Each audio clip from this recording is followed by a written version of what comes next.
고열 장애의 종류, 열중증.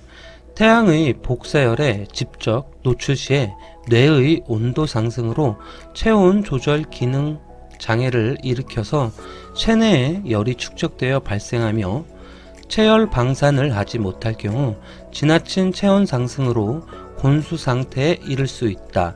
열사병. 열사병은 뇌의 온도 상승으로 체온 조절 중추 기능 장애를 일으켜서 체온 상승으로 곤수 상태에 이르는 것. 열사병. 열사병은 체온 조절 중추 기능 장애로 체온 상승으로 곤수 상태를 이르는 것. 열사병. 고온 환경에서 심한 육체적인 노동을 할 때 혈중 염분 농도 저하가 원인이 됩니다. 혈중 염분 농도가 저하될 경우 대책으로는 수분, 염화 나트륨을 공급하고 식염 정제 공급은 해서는 안됩니다. 열경련. 열경련은 혈중 염분 농도가 저하가 돼서 발생을 하고 대책으로는 수분, 염화 나트륨을 공급을 하게 되고 식염 정제는 공급을 해선 안됩니다. 추가적인 내용으로 피부장애, 일명 땀띠라고 하는 것은 열성 발진, 열성 혈압증입니다. 열쇠약이라고 하는 것은 고온 작업장에서의 만성적인 건강장애, 고열 작업장에서 만성적인 건강장애는 열쇠약, 열피로, 열탈진, 열피비는 고온 환경에서 장시간 힘든 노동을 할 때 과다 발한으로 인한 수분과 염분 손실 및 탈수로 인한 혈장량 감소의 원인이 됩니다. 즉 탈수로 혈장량 감소 원인이 되는 것은 열피로, 열탈진, 열피비라고 합니다. 열허탈과 열실신이라고 하는 것은 고열 작업장에 순환되지 못한 작업자가 고열 작업을 수행하는 경우에 혈액순환 장애로 인하여 신체 말단부에 혈액이 과다하게 저류되어 대뇌피질의 혈류량이 부족해서 발생을 하는데 뇌의 산소 부족을 말합니다. 즉 뇌의 산소 부족이 일어나는 현상은 열허탈, 열실신입니다. 고열 작업을 수행하는 데 있어 혈액순환의 장애입니다. 혈액순환의 장애. 혈액순환의 장애는 열허탈, 열실신, 즉 뇌의 산소 부족한 것을 말합니다. 고온순화, 고온순응의 기전, 즉 메커니즘 4가지를 쓰는 부분의 문제는 체온 조절 기전의 항진, 더위에 대한 내성 증가, 열 생산 감소, 열 방산 능력 증가하는 것을 말합니다. 고온순화의 기전 메커니즘, 즉 고온순환의 기전이라고 하는 것은 체온 조절 기전의 항진, 더위에 대한 내성 증가, 열 생산 감소, 열 방산 능력 증가입니다. 고온순화, 고온순화는 인체가 매일 고온에 장기 노출되어 적응되는 것입니다. 즉 고온순화라고 하는 것은 고온에 대해서 적응이 되는 것이죠. 이 고온순화가 이루어지면 땀 분비가 증가하고 말초혈관이 확장이 됩니다. 1주에서 2주 동안 고온에 노출 시 최대 땀 분비량이 2에서 3리터가 증가합니다. 즉 시간당 2에서 3리터가 증가를 합니다. 정상적일 때는 시간당 1리터 정도 땀을 생성을 하게 되는데 고온 순화가 이루어지면 시간당 2에서 3리터 땀을 배출하게 되는 거죠. 부신피질의 알데스테론 분비가 증가해 염분 농도가 증가합니다. 염분 농도가 증가를 하게 되는데 이것은 부산피실 알도스테론 분비가 증가하기 때문입니다. 사구체 여과율이 증가해 소변 내 염분 배출이 최소화됩니다. 염분 배출이 최소화되고요. 열 스트레스에 노출된 후 4일에서 7일 후 시작이 되며 12일이나 14일 정도가 되면 완성이 됩니다. 고온순환은 열 스트레스에 노출된 후 4일에서 7일 후 시작되고 12일에서 14일 완성이 됩니다.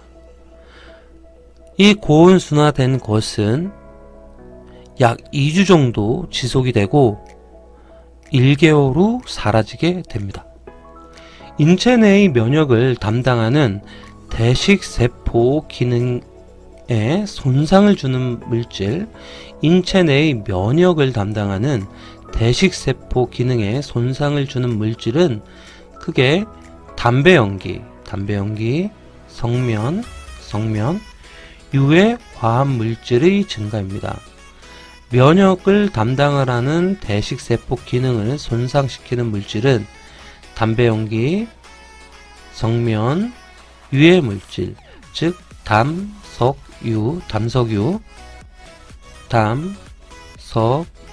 있습니다. 그래서 담배연기, 성면, 유해 화합물의 물질의 증가, 흉 발생 기전 3단계, 흉 발생 기전의 3단계는 금속의 증기화가 되고 이 증기물의 산화가 되고 산화물의 응축입니다. 금속이 증기화가 되고 이 증기화된 물이 산화가 이루어집니다. 그리고 나서 이 산화물의 응축이 되는 거죠. 금속이 증기화가 되고 이 증기화된 것이 산화가 되고 산화된 것이 응축이 일어나게 되는 겁니다.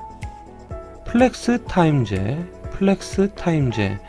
출퇴근 시간을 정하지 않고 어느 정도의 자유를 부여하는 노동시간 관리 제도입니다. 코어 타임을 준수해야 되는 포인트를 갖습니다. 플렉스 타임제라고 하는 것은 출퇴근 시간을 정하지 않고 어느 정도 자유 부여를 해서 노동시간 관리 제도입니다. 그래서 자율적인 노동시간을 자기가 한다는 것이죠. 하지만 코어 타임은 준수를 해야 되는 겁니다. 코어 타임제라고 하는 것은, 코어 타임이라고 하는 것은 누구나 공통으로 근무하는 시간대를 말하고 보통 오전 10시부터 12시까지를 말하고 오후에는 3시부터 4시까지 정도 이 3시간을 말합니다. 코어 타임이라고 하는 것은 누구나 공통으로 근무하여야 하는 시간대, 오전에는 10시부터 12시까지, 오후에는 3시부터 4시까지, 그래서 이 3시간 정도는 지켜줘야 된다는 거죠. 유해물질이 고체 흡착관의 앞층에 포화된 다음 뒤층에 흡착하기 시작하며 기류를 따라 흡착관을 빠져나가는 현상, 이것을 파과는 유해물질이 고체 흡착관의 앞층에 포화된 다음 뒤층에 흡착하기 시작하며 기류를 따라 흡착관을 빠져나가는 현상, 흡착관을 빠져나가는 현상은 파과를 일으키는 원인은 온도가 높을 경우, 습도가 높을 경우, 시료 채취 유량이 높을 경우, 공기 중의 오염 농도가 높을 경우, 파과를 일으키는 현상은 온도가 높을 경우, 습도가 높을 경우, 시료 채취 유량이 높을 경우, 공기 중에 오염 물질의 농도가 높을 경우입니다. 적정 공기 수준이라고 하는 것은 산소 농도 18% 이상 23.5% 이하를 말하며 탄소 가스 농도는 1.5%, 일산화탄소 농도는 30 ppm, 황화수소 농도는 10 ppm, 적정 공기는 산소 농도 18% 이상에서 23.5% 이하, 탄산가스 농도는 1.5%, 탄산가스 1.5%, 일산화탄소는 30 ppm, 일산화탄소 30 ppm, 황화수소 농도는 10 ppm. 사무실 공기관리 지침, 은 사무실의 환기기준은 공기정화시설을 갖춘 사무실에서 근로자 1인당 필요한 최소 외기량은 분당 0.57m의 세제곱 이상이며 환기 횟수는 시간당 4회입니다. 사무실 환기 기준은 1인당 최소 외기량은 분당 0.57m의 세제곱 이상, 환기 횟수는 4회 이상입니다. 시료 채취 및 측정 지점은 공기의 측정 시료는 사무실 안에서 공기질이 가장 나쁜 것으로 예상되는 2곳 이상을 채취를 합니다. 공기질이 가장 나쁠 것으로 예상되는 2곳 이상에서 채취를 하는데, 측정은 사무실 바닥면에서부터 0.9m 이상 1.5m 이하의 높이에서 측정 높이는 0.9m 이상에서 1.5m 이하에서 측정을 하고, 사무실 면적은 500m 제곱 이상인 경우에는 500m 제곱마다 한 곳을 추가해서 채취를 합니다. 사무실 공기관리 지침은 1인당 최소 외기량 분당 0.57m의 세제곱 이상, 환기 횟수는 시간당 4회 이상, 측정 지점은 공기질이 가장 나쁠 것으로 예상이 되는 2곳 이상, 측정 높이는 바닥에서부터 0.9m 이상에서 1.5m 이하에서 측정을 하게 되고, 사무실 면적이 500m의 제곱 이상일 경우에는 500m 제곱마다 한 곳씩 추가해서 채취를 한다. 사무실 공기의 질은 미세먼지는 미터 세제곱당 100 마이크로그램이고, 초미세먼지 같은 경우에는 미터 세제곱당 50 마이크로그램입니다. 이산화탄소는 1000ppm, 일산화탄소는 10ppm, 이산화질소는 0.1ppm,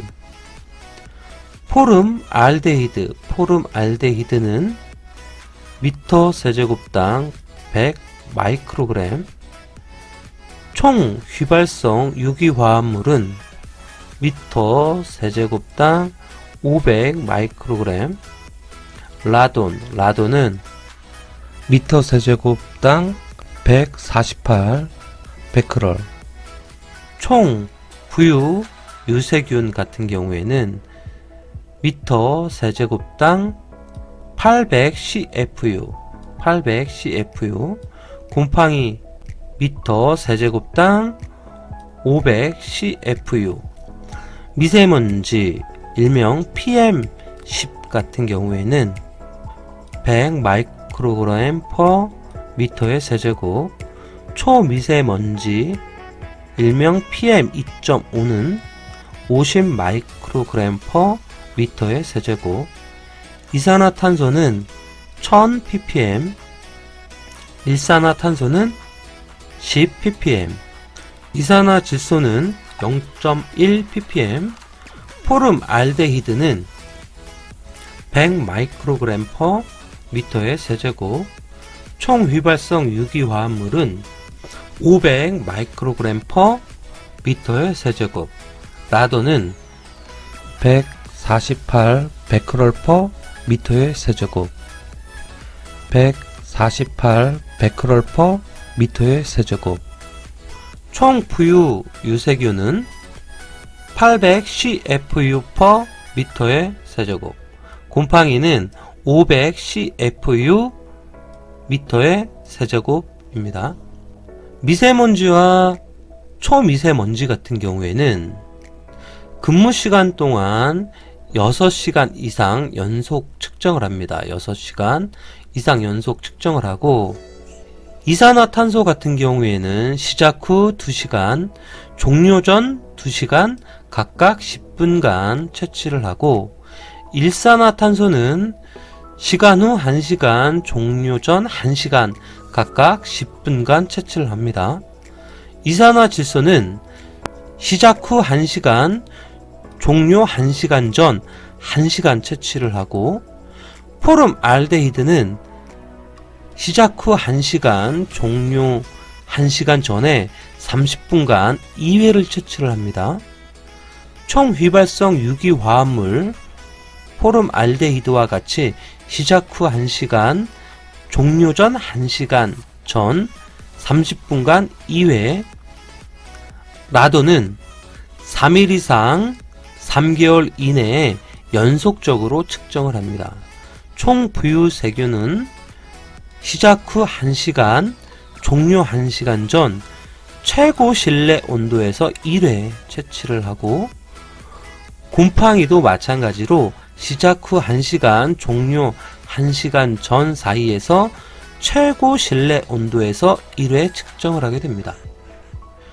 실내 공기 질 유지 기준으로 봤을 경우에는 지하철부터 시작을 해서 도서관, 박물관, 사람들이 많이 모이는 이런 곳에서는 미세먼지 PM12 100 이하로 관리가 되어야 되며, 초미세먼지 일명 PM2.5는 50 이하로 관리가 되어야 되고, 이산화탄소는 1000 이하, 일산화탄소는 10 이하, 포름알데히드는 100 이하로 관리가 되어야 됩니다. 그리고 의료기관, 산후조리원, 노인 요양시설, 어린이집, 실내 어린이 놀이시설 같은 경우에는 미세먼지는 75, 초미세먼지는 35, 이산화탄소는 1000, 일산화탄소는 10 이하에서 관리가 되어져야 됩니다. 포름알데히드는 80 이하, 총 부유 세균은 800 이하로 관리가 되어야 됩니다. 그리고 실내 주차장은 미세먼지 2000 이하, 이산화탄소 1000 이하, 그리고 일산화탄소는 25 이하, 포름알데히드는 100 이하. 실내 체육시설, 실내 공연장, 업무시설 이런 것들은 미세먼지가 200 이하로 관리가 되어집니다.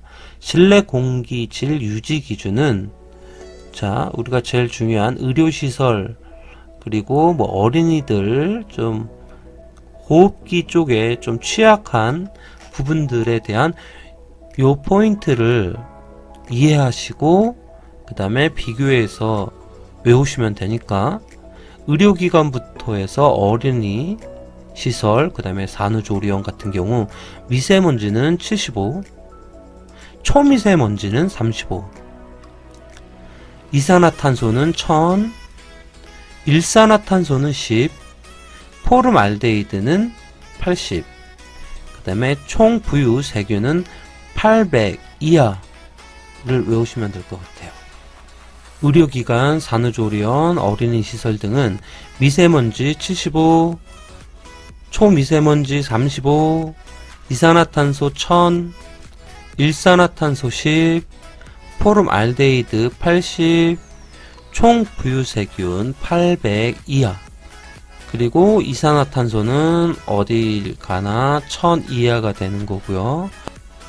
미세먼지가 많이 날 수 있는 실내 주차장, 또는 실내 체육시설 등 같은 경우에는 미세먼지만 규정을 하고 있는데 2000 이하. 사무실 공기관리 지침에서 틀린 것을 고치기, 틀린 것 고치기. 환기 횟수는 시간당 4회 맞고요. 관리 기준은 8시간 시간 가중 평균 농도 맞고요.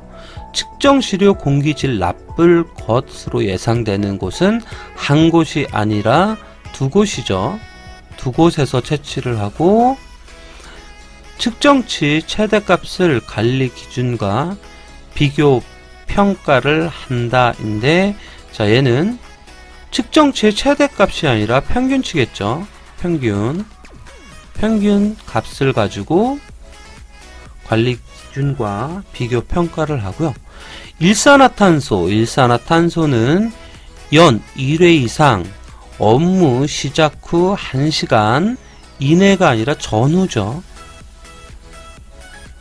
그리고 업무 종료 후 1시간 이내가 아니라 업무 종료 전후죠. 1시간 전후로 10분 채취를 합니다. 틀린 부분을 다시 한번 보면, 측정 시료는 두 곳에서 채취를 하게 되는 거고요.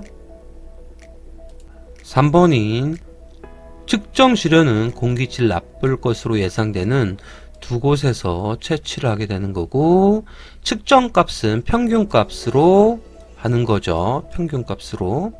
그래서 관리 기준과 비교 평가를 하고, 자, 일산화탄소는 자, 시작 후 1시간 전후로 하게 되는 거고, 업무 종료 후 1시간 전후로 해서 각각 10분간 채취를 하게 됩니다. 16년도 3회차 시험에서는 이런 것도 나왔네요. 요런 표를 주어지고, 그 다음에 요 오염물질에 칸을 비워 놨었던 것 같아요. 그래서 뭐 이산화탄소 1000ppm이고, 일산화탄소 해서 10ppm, 이산화질소 0.1ppm, 그리고 라돈. 그래서 요 오염 물질을 묻는 문제요, 또는 관리 기준의 스펙을 묻는 문제, 뭐 요런 유형으로 나오네요. 그래서 다시 한번 보면, 일산화탄소는 1000ppm, 일산화탄소는 10ppm, 이산화질소는 0.1ppm, 그리고 라돈은 148 베크럴/m의 세제곱. 오염물질의 관리 기준, 오염물질의 종류는 쓰시오. 10ppm은 일산화탄소,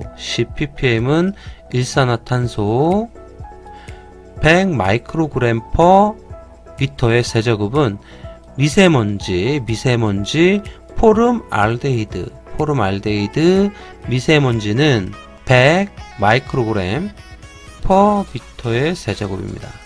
100 마이크로그램/m의 세제곱, 미세먼지, 일명 PM10, 미세먼지 포름알데히드 148 베크럴/m의 세제곱. 라돈은 148 베크럴/m의 세제곱. 라돈은 148 베크럴/m의 세제곱.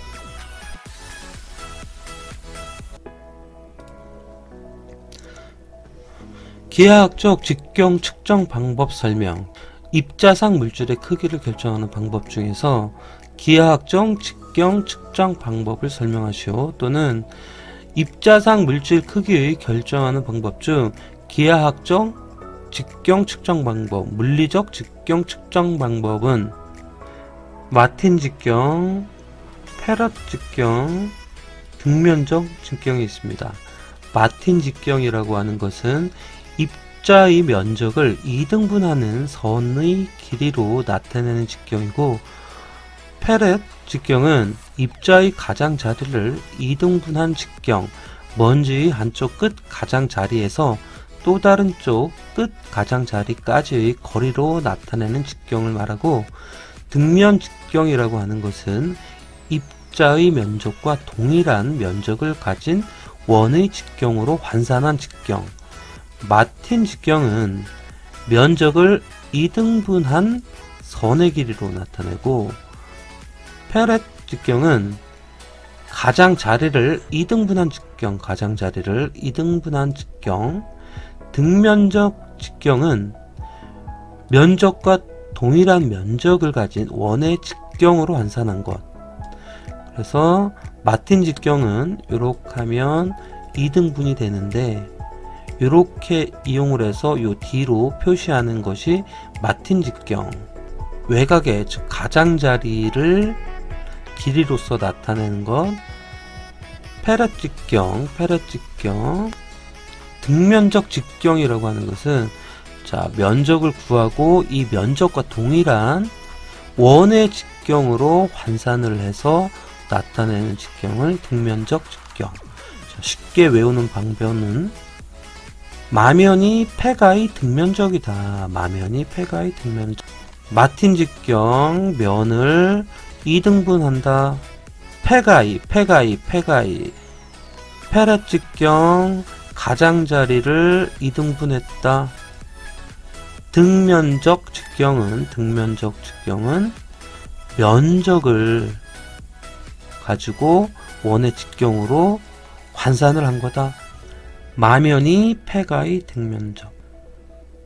설명하는 가상 직경의 종류는 대상 입자와 침각 속도가 같고 밀도가 1g/cm의 세제곱이며 구형인 먼지를 직경으로 환산한 직경이다. 입자의 역학적 특성에 의해 추정되는 먼지의 크기이다. 침각 속도, 종단 속도. 직경 분립 충동기를 이용하여 입자 크기 및 형태를 분리한다. 공기 역학적 직경입니다. 공기 역학적 직경은 밀도가 1g/cm의 세제곱이고 구형인 먼지를 직경으로 환산한 직경이고, 입자의 역학적 특성에 의해 측정되는 먼지의 크기, 직경 분립 충동기를 이용해서 크기를 나타내는 것. 공기 역학적 직경. 추가적으로 알아야 되는 것은 질량 중위 직경. 입자 크기별로 농도를 측정하여 50% 누적 분포에 해당하는 입자의 크기. 입자를 밀도, 크기, 형태에 따라 측정기 단계별 질량을 측정한 것. 직경 분립 충돌기를 이용하여 측정하는 것. 질량 중위 직경이라고 하는 것은 50% 누적 분포에 해당하는 입자의 크기. 50% 누적 분포에 해당하는 입자 크기로 나타내고, 입자를 밀도, 크기, 형태, 단계별로 질량을 측정한 것. 질량 중위 직경. 입자의 역학적 특성에 의해서 측정되는 먼지의 크기. 공기 역학적 직경은 밀도가 1g/cm의 세제곱이고 구형인 먼지를 직경으로 환산. 공기 역학적 직경. 입자상 물질의 가상 직경 중 공기 역학적 직경에 대한 설명을 나열하는 거네요. 대상 입자와 침각 속도가 같고, 밀도가 1g/cm의 세제곱이다. 밀도가 1g/cm 세제곱이고 구형인 먼지를 직경으로 환산한 직경을 공기 역학적 직경이라 한다. 공기 역학적 직경이라고 하는 것은 대상 입자와 침각 속도가 같고 밀도가 1g/cm의 세제곱이며 구형인 먼지의 직경으로 환산한 직경이다. 기하학적 직경 종류 3가지. 기하학적 직경 세 가지는 마패등, 마틴 직경, 페렛 직경, 등면적 직경. 외워야 될 것은 마면이 폐가이 등면적이다. 마틴 직경, 면적을 2등분하는, 즉 어떤 면적이 있으면 이렇게 2등분하는 이 길이로서 표현하는 직경. 마면이 즉 면적을 2등분하는 선을 가지는 직경으로 표현하는 거. 폐가이는 페렛 직경, 가장자리를 기준으로 2등분하는 것, 즉 먼지가 있으면 자, 이것의 가장자리를 기준으로 해서 직경으로 나타낸 것. 페렛 직경. 등면적은 먼지의 면적을 구하고 이 면적과 같은 원의 면적을 구하고 이 원의 면적의 직경으로 표현한 방법, 등면적 직경입니다. ACGIH의 입자상 물질의 크기를 세 가지로 분류를 하고 각 평균 입경은 입자상 물질 크기를 분류하고 평균 입경은 흡입성 분진, 평균 입경은 100 마이크로미터, 흉곽선 분진, 평균 입경은 10 마이크로미터, 호흡성 분진은 평균 입경 4 마이크로미터입니다. 흡입성, 흉곽성, 호흡성. 흡입성은 100 마이크로미터, 흉곽성은 10 마이크로미터, 호흡성은 4 마이크로미터입니다. 좀 더 설명을 붙이면 흡입성 분진이라고 하는 것은 호흡기 어느 부위에 침착하더라도 독성을 나타내는 분진을 흡입성 분진이라고 하고, 흉곽성 분진이라고 하는 것은 기도나 하기도 또는 폐포나 폐기도에 침착을 합니다. 흉곽성 분진은 기도, 하기도, 폐포, 폐기도에 침착을 하고, 호흡성 분진은 호흡기를 통해서 폐포에 축적됩니다. 폐포에 축적.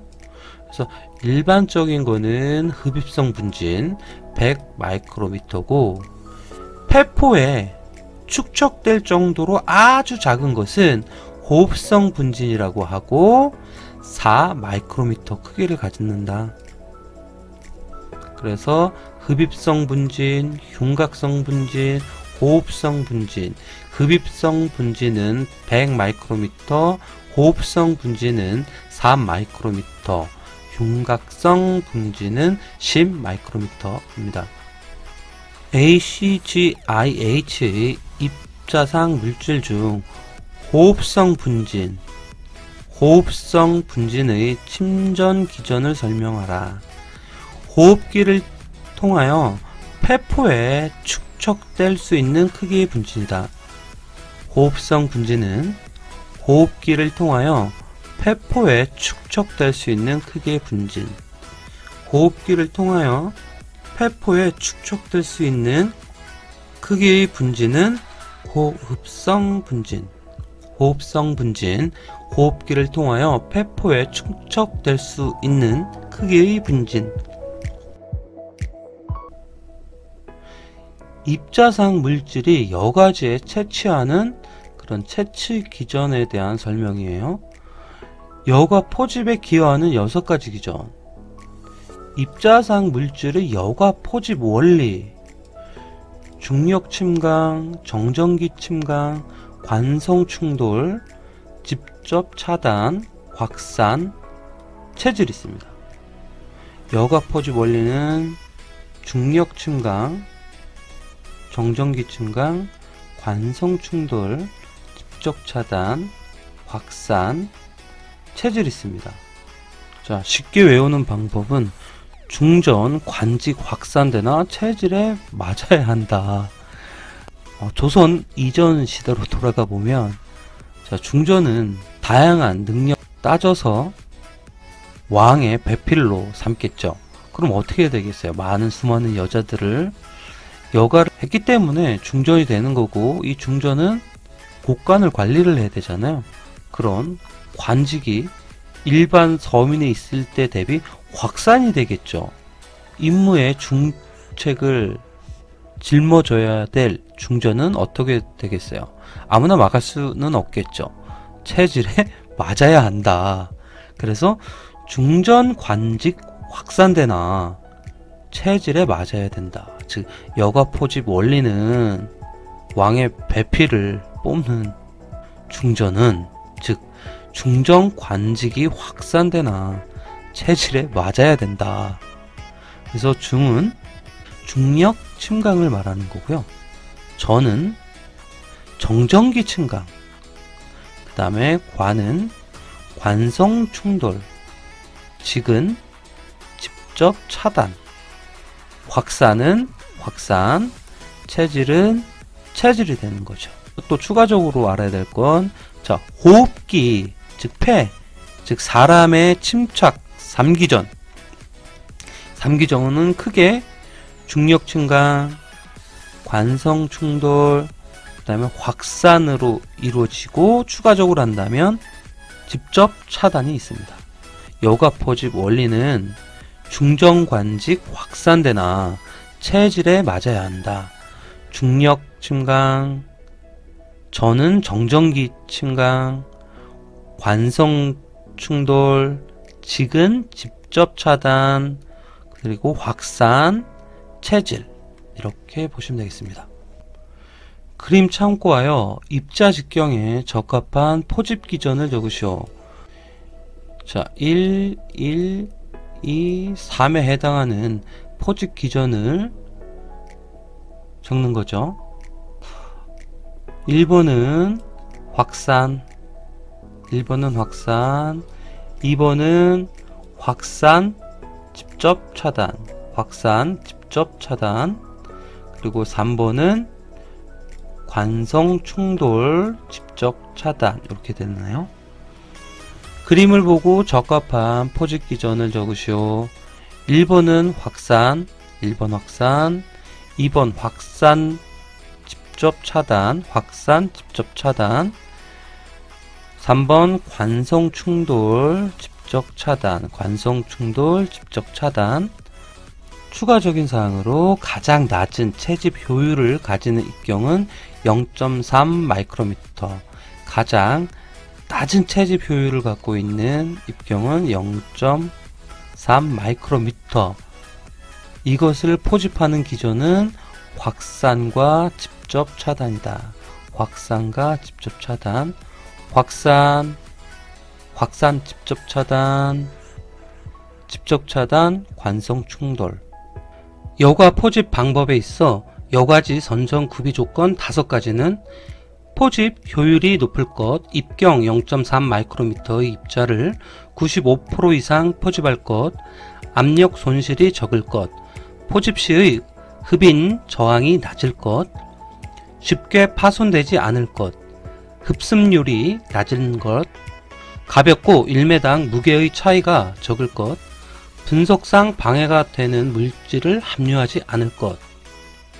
여가지 선정 구비 조건 5가지는 포집 효율이 높을 것, 압력 손실이 적을 것, 쉽게 파손되지 않을 것, 흡습률이 낮을 것, 가볍고 1m당 무게 차이가 적을 것, 분석상 방해가 되는 물질을 함유하지 않을 것.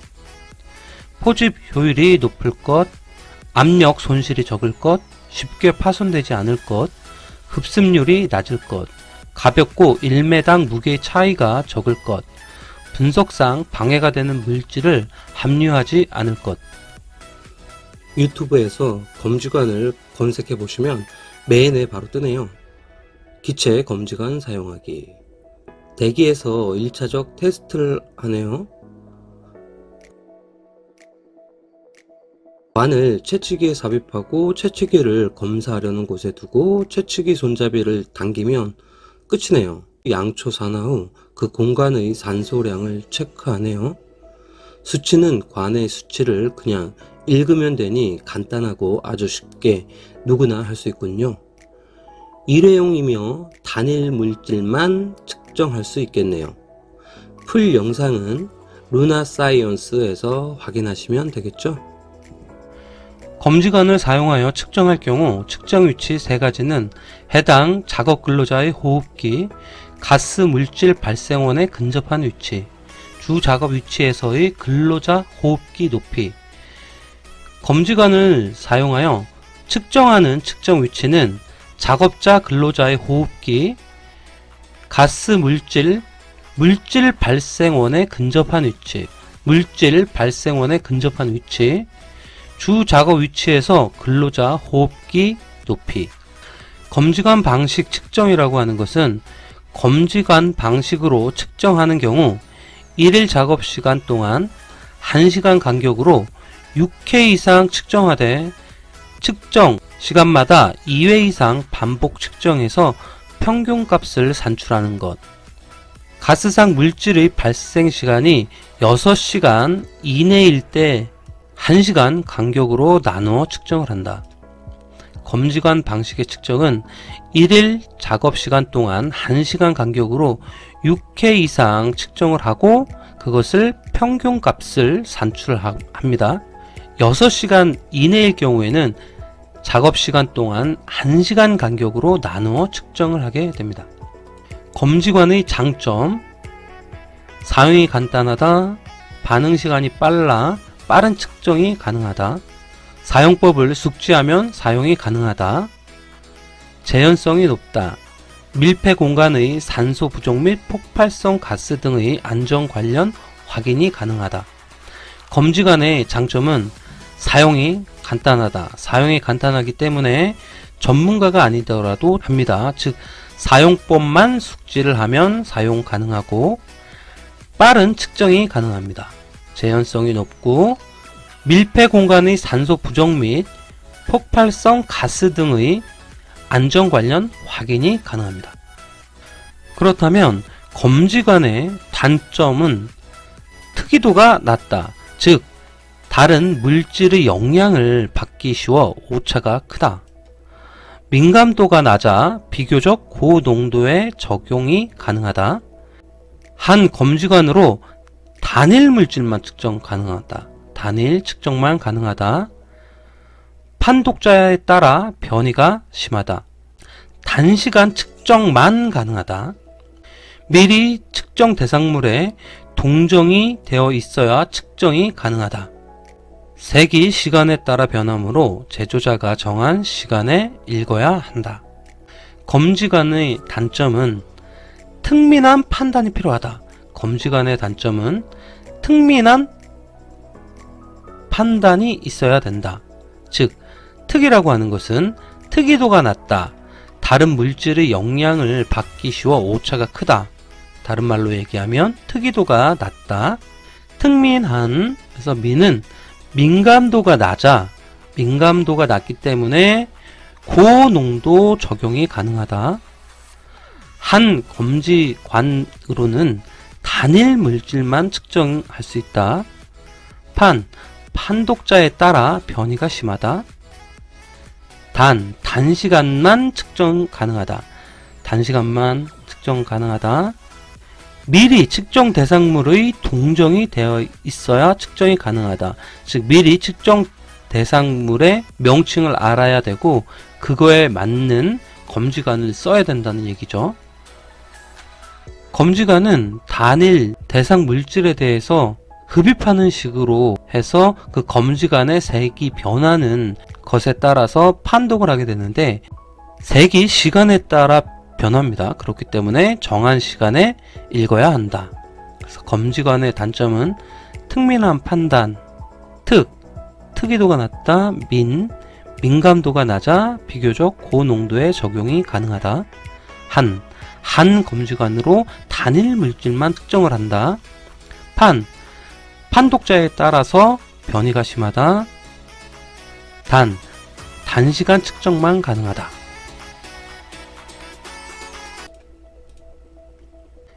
NIOSH의 들기 작업 지침 적용 기준은, 들기 지침 적용의 기준은 보통 속도로 반드시 두 손으로 들어올릴 작업이어야 한다. 물체의 폭이 75cm 이하로 두 손을 적당히 벌리고 작업할 수 있어야 한다. 신발이 작업장에 닿을 때 미끄러지지 않아야 하며 손으로 물건을 잡을 때 불편함이 없어야 한다. 물체를 들어 올리는데 자연스러워야 한다. 작업장의 온도가 적절해야 한다. 들기 작업 지침 적용 기준은 두 손으로 들어 올리는 작업이어야 되고, 물체의 폭이 70cm 이하로 두 손이 적당히 벌리고 작업할 수 있어야 되며, 신발이 바닥에서 미끄러지지 않아야 되며, 손으로 물건을 잡을 때 불편함이 없어야 됩니다. 물체를 들어 올리는데 자연스러워야 되고, 작업장의 온도는 적절해야 합니다.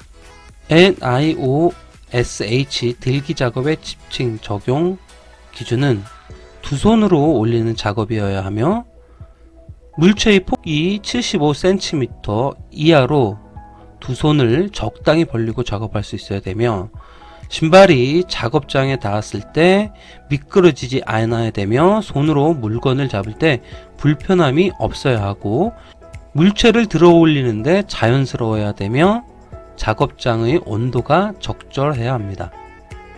벤틀리 스크리버 분진 포집 원리는 함진 공기를 벤틀리 관에서 물을 분무하여 물방울을 만들어 분집을 포집하고 사이클론으로 보내어 원심력에 의해 분진을 분리한다. 즉, 오염 공기, 함진 공기가 입구로 들어가면 그 중간에 벤틀리 쪽 관련된 부분에서 세정액을 분사를 하고, 이 물방울과 오염된 공기가 서로 뭉쳐서 사이클론으로 들어가면서 이렇게 원심력으로 인해서 올라가고, 그 원심력에 의해서 물방울과 어떤 오염된 물질은 사이클론 외벽에 묻게 돼서 아래로 떨어지게 되는 거고, 공기만, 청정 공기만 위로 배출되는 것을 말합니다. 벤틀리 스크리버 분진 포집 원리는 함진 공기를 벤틀리 관에서 물을 분무하여 물방울로 만들어 분진을 포집하고 사이클론으로 보내어 원심력에 의해 분진을 분리한다. 원심력 집진 장치 블로다운의 정의와 효과는 더스트 박스 및 호포에서 처리한 가스의 5에서 10%를 흡인하여 난류 현상의 억제 및 원동력을 증대시켜 집진 효율을 증대시키는 운전 방식. 효과는 사이클론 내의 난류 억제를 하고 집진 먼지 비산을 방지한다. 사이클론의 집진 효율을 증대시킨다. 관내 분진 부착으로 인한 장치 폐쇄 현상을 방지한다. 각요 현상 억제. 여기서 난류라고 하는 것은 유체 유동 중에서 무질서하고 비정상성을 가지는 경우를 일컫는 말입니다. 원심력 집진 장치의 블로다운 정의와 효과는, 즉 사이클론 집진기에 있어서 함진가스가 이쪽으로 이렇게 들어가고, 원심력에 의해서 분진들이 외벽을 타고 밑으로 내려오게 되겠죠. 그러고 나서 신선한 공기는, 청정 공기는 위로 이렇게 올라가는 구조인데, 여기에서 살짝 배관을 내서 이렇게 함진 공기 들어오는 입구에 이렇게 배관을 내서 이 일부의 공기가 이 안으로 들어가서 다시 함진 공기로, 함진 가스 이쪽으로 다시 되돌려 보내는 거예요. 그래서 더스트 박스 및 호퍼에서의 처리 가스 5에서 10%를 흡인하여 이렇게 보내서 난류 현상을 억제시키고 원심력을 증대시켜서 집진 효율을 올리는 운전 방식입니다. 당연히 효과로는 난류를 억제해주고, 그 다음에 집진, 효율을 증대시키고, 단내, 분진, 부착으로 인한 장치의 폐쇄 현상을 방지합니다. 즉 각요 현상을 억제하는 기능을 합니다. 그래서 효과로는 난류 억제, 집진 효율 증대, 각요 현상 억제, 고농도 분진이 발생하는 작업장에서의 관리 대책으로는 분진 발생원을 밀폐하는 설비 설치를 하고 국소 배기 장치를 설치합니다. 분진 작업 장소를 습한 상태로 유지하고 적절한 보호용 보호구를 지급하여 착용을 합니다. 고농도 분진 발생 작업장의 관리 대책 4가지는 분진 발생원의 밀폐를 하고요. 국소 배기 장치를 설치를 하고 분진 작업 장소를 습한 상태로 유지하고 적절한 호흡용 보호구를 지급해서 착용한다. OSHA에 의한 보정을 생략해도 되는 것은 작업시간이 8시간을 초과하는 비정상 작업의 경우 허용 농도를 보정해야 되는데 OSHA에 의한 보정을 생략하는 조건은 천정값으로 되어 있는 노출 기준, 가벼운 자극, 즉 만성 중독을 야기하지 않는 경우를 유발하는 물질에 대한 노출 기준, 타당성이 없는 노출 기준. OSH에 의한 보정을 생략하는 조건은 천장값의 노출 기준, 가벼운 자극 물질에 대한 노출 기준, 타당성이 없는 노출 기준. 액체 포집 방법 시 흡수 효율을 높이는 방법, 인핀서, 버블러 등의 흡수 용액을 이용하여 시료를 포집하는 경우 액체 포집 방법 시 흡수 효율 높이는 방법 3가지. 시료 채취 속도를 낮춘다. 시료 채취 유량을 낮춘다. 흡수액의 양을 늘린다. 즉 속도를 낮추고 유량을 낮추고 양을 늘린다. 액체 포집 방법 시 흡수 효율을 높이는 방법 3가지는 시료 채취 속도를 낮추고 시료 채취 유량을 낮추고 흡수액의 양을 늘린다. 추가적으로 직렬 연결 2개 이상의 버블러를 사용하면 되고, 포집 용액의 온도를 낮추거나 오염물질의 휘발성을 제한한다. 액체의 교반을 강하게 한다. 가는 구멍이 많은 프리테드 버블러, 채취 효율이 좋은 기구를 사용한다. 즉 기포와 액체의 접촉면을 크게 한다는 것이죠. 여기서 교반이라고 하는 것은 물리적 또는 과학적 성질이 다른 두 종의 물질을 기계 에너지를 사용해 균일한 혼합 상태를 만드는 일입니다. 15-3-15 규칙 15-3-15 규칙 배기구 설치 시 15라고 하는 것은 배기구와 공기를 유입하는 흡입구는 15m 이상 떨어지게 설치를 하고, 3은 배기구의 높이는 지붕 꼭대기나 공기 유입구보다 3m 높게 설치를 하고, 15는 배출되는 공기는 재유입되지 않도록 배출 속도를 15m/s 이상 유지를 한다. 15-3-15는 배기구와 공기를 유입하는 흡입구의 간격을 15m 떨어지게 설치를 하고, 배기구의 높이는 기준이 되는 지붕 꼭대기나 공기 유입구보다 3m 높게 설치를 하고, 15는 배출되는 공기는 재유입되지 않도록 배출 속도를 15m/s 이상으로 한다. 15는 배기구와 흡입구를 15m 떨구고, 3은 배기구 높이는 지붕 꼭대기나 공기 유입구보다 3m 높게 설치를 하고, 15는 배출 속도를 15m/s 이상으로 한다. 추가적으로 5개 설치 배기구는 지붕으로부터 1.5m 이상 높게를 해야 되고, 배출된 공기가 주변 지역에 영향을 미치지 않도록 상부 방향으로 10m/s 이상으로 배출을 해야 됩니다. 산소 부채. 산소 부채의 정의는 운동 등을 한 후 산소의 부족함을 채워주기 위해 평소보다 더 필요해진 산소의 양을 말합니다.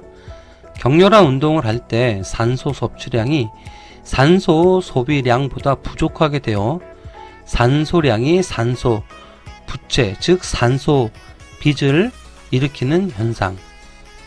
작업이 끝난 후에 남아있는 젖산을 제거하기 위해서 산소가 더 필요하며 이때 동원되는 산소 소비량을 산소 부채라 한다. 산소 부채라 함은 격렬한 운동 등을 할 때 산소 섭취량이 산소 소모량보다 부족하게 되어 산소 부채가 일어나는 현상. 산소 부채 시 에너지 공급원은 아데노신 3인산, 크레아틴 인산, 글리코겐, 포도당. 산소 부채 시 에너지 공급원은 아데노산 3인산, 크레아틴 인산, 글리코겐, 포도당. C5 현상, CO-DIP 현상.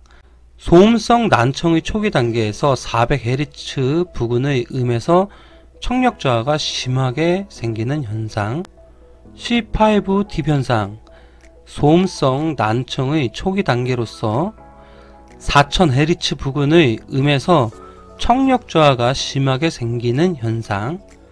C5 현상은 4000Hz 부근에서 청력 저하가 심하게 생기는 현상.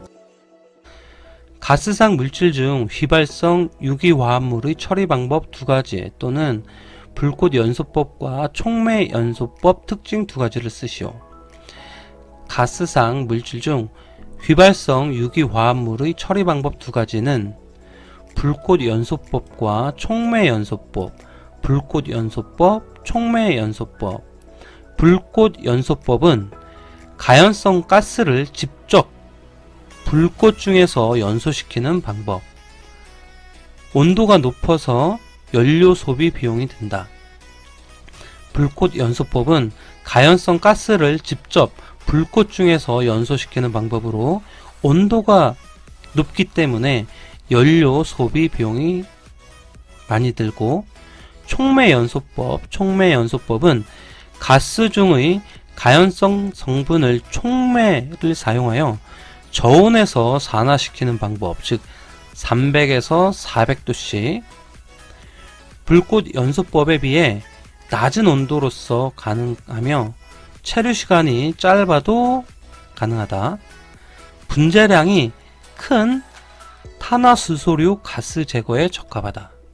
촉매 연소법은 가스 중의 가연성 성분을 촉매로 하여 저온에서 산화 제거하는 방법, 300도에서 400도씨. 불꽃 연소법에 비해 낮은 온도에서 가능하고 체류 시간이 짧다. 분자량이 큰 탄화수소류 가스 제거에 적합하다. 가스상 물질의 처리를 위한 집중 방법. 가스상 물질의 처치를 위한 집중 방법.